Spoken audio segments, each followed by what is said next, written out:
Mozambique is on high alert ahead of next week's election. Voters head to the polls on October 15th, but there are deep security concerns after the head of the country's election observer mission was killed. The country has seen more than 40 days of violent election campaigning.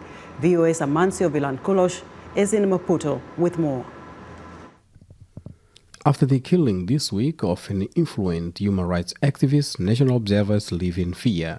Amancio Vilanculos was murdered by 4 police officers after facilitating a training of local observers in the southern province of Gaza. So this makes us look at the voting day also has kind of some spots we're definitely going to have like problems, especially when it comes to the perceptions of people when it comes to violence, right? So even us as observers, we also going to do like a observation which is really conditioned in this environment of uncertainties and fear. Rights activists say that Vilanculos was killed for defending electoral justice as members of the ruling Frelimo party fear defeat and resort to violence. We have also seen instances of violence against communities that are thought to be supporting the opposition.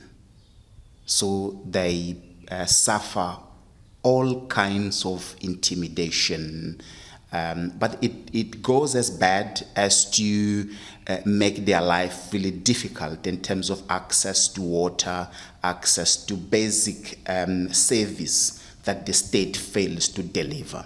You will have had, in a number of occasions, Frelimo leaders saying, in previous elections, you have behaved badly, meaning that they have supported or voted the opposition. So if they vote in the similar way in the current election, they will not have water, they will not have service, etc. It amounts to violence. Frelimo party, in power since 1975, is disputing these elections with more than a dozen others. There are almost 250 seats in parliament and 4 presidential candidates. Osofo Mamadi, Davi Simango, Felipe News and Mario Albino. Mozambicans will also vote for the first time 10 provincial governors.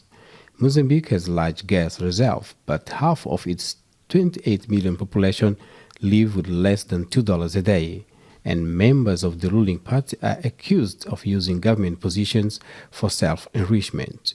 Many people say it's time for a change. Ana Richette, engineering student, is a first-time voter.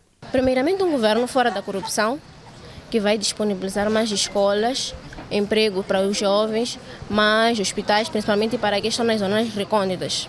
The decision to end corruption could be in the hands of about 13 million voters next Tuesday, October 15. That was VOA's Amancio Vilanculos reporting for us from Maputo in Mozambique.